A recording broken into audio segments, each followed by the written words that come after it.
had this on my mind for quite some time, and I just keep forgetting to share it.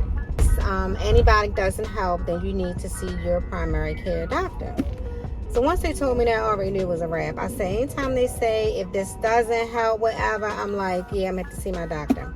It hurts so bad. Thinking I'm going to go in there, he's going to give me a stronger antibiotic or something. I'm not thinking about surgery.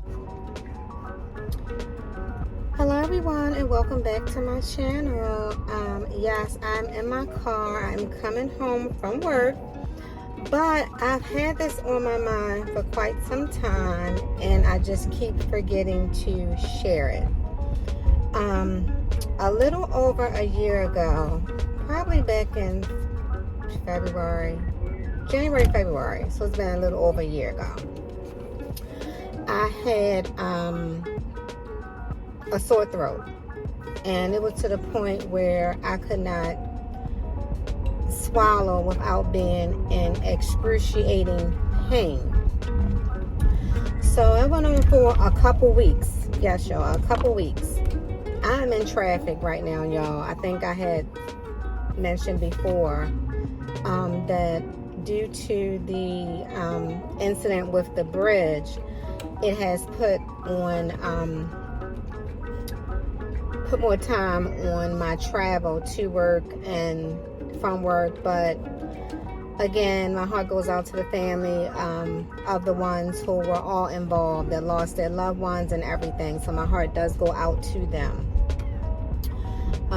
But yeah, that's why I said, let me record while I'm in my car, because it's going to take me a minute to get home.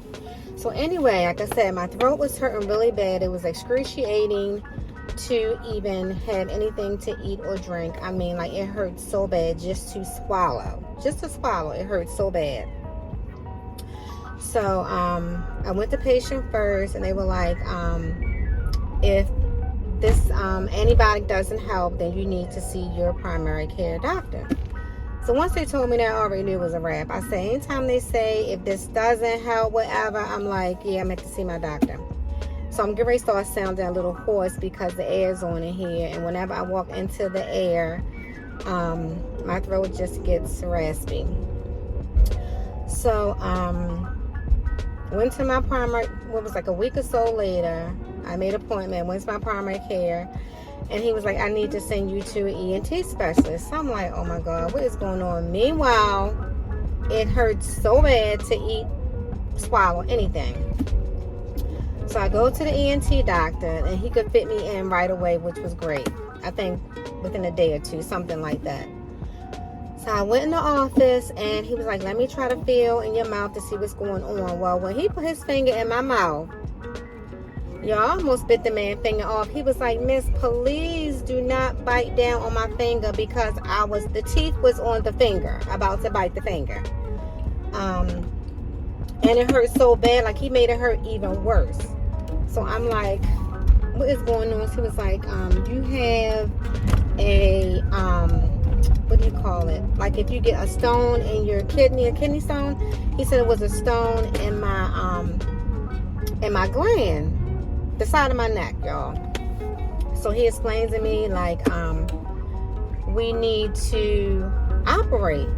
I'm thinking I'm going to go in there, he's going to give me a stronger antibiotic or something. I'm not thinking about surgery. So then he starts talking about making a small incision, decrease the side of my neck. I'm in that chair like, oh no. I'm going to go ahead and let you over. Let me see if you're going to thank me. I bet you won't. No, you didn't. You didn't. And I don't want to say you a jerk, but that's what I call men that get over and do something they're not supposed to do. Their name are jerks. The females are jerkettes.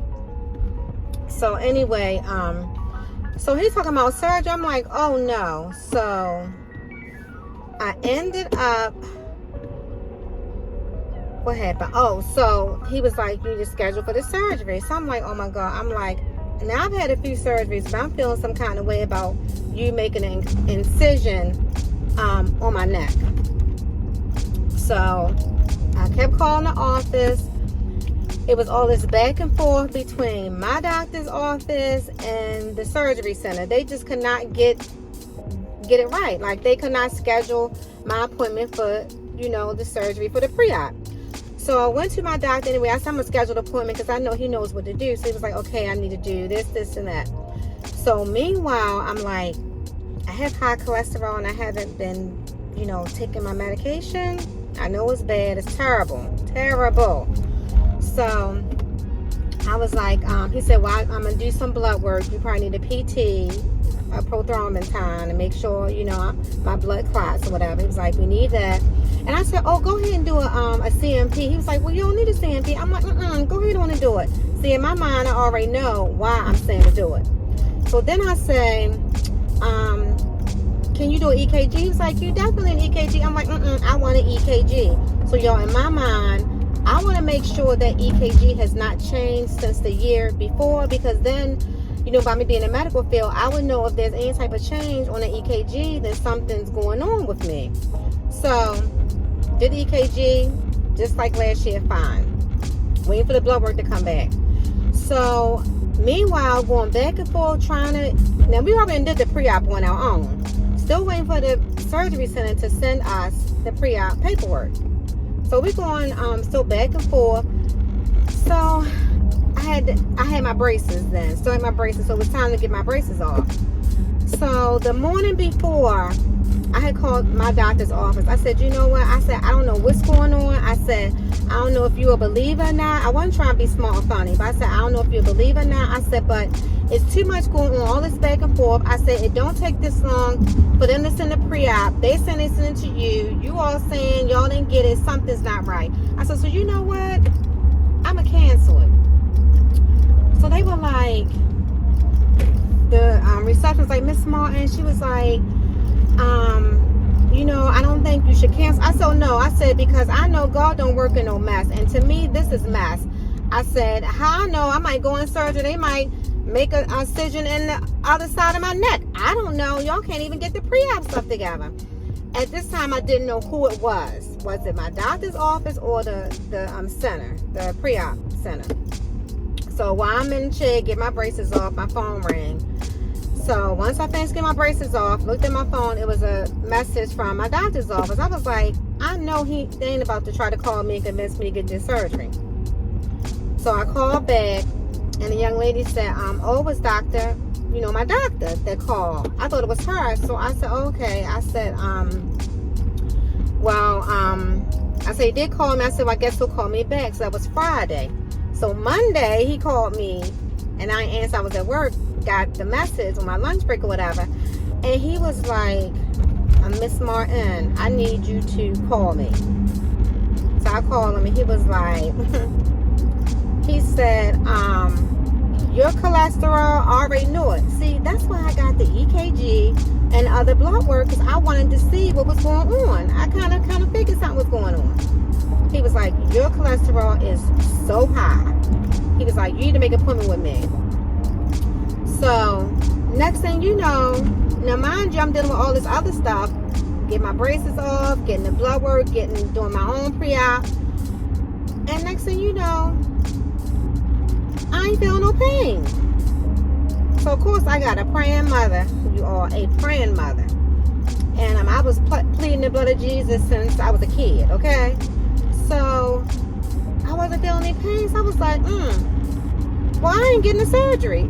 I already had canceled it, but I was still not sure what I was going to do.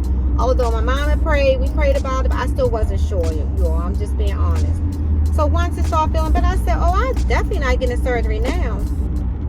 So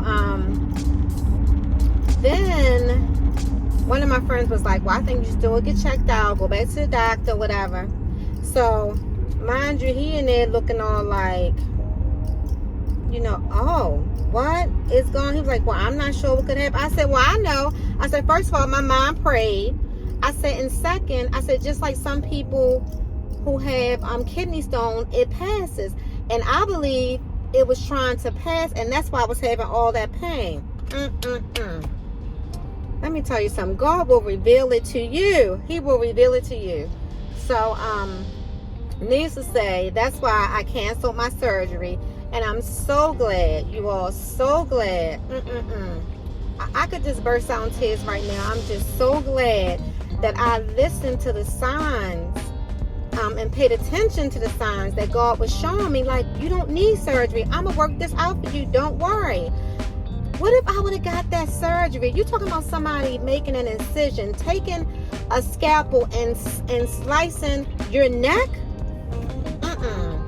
So I say all that to say, I just thank God that I am a believer and I paid attention and I did not go through with that surgery. It was April, a little over a year, and look, I haven't had any pain, y'all. No pain whatsoever. So again, I just came on, real quick. Like I said, I've been wanting to, to share that with you all for a while now, but I just kept forgetting. But I was like, today will be a great day because I am in traffic on my way home. So let me go ahead and share my story. So yes, anyway, you all, thanks for listening, and I hope this helps someone. Sometimes you do have to pray about things and just give it a minute and just see how God works it out. You'll know what to do, because when He implants something in you and you're a child of God and you pray and you know that God will heal you, listen for the signs. Anyway, thanks again for listening, and you all have a blessed day. Please don't forget to comment, like, and subscribe, and I'll see you all in the next video.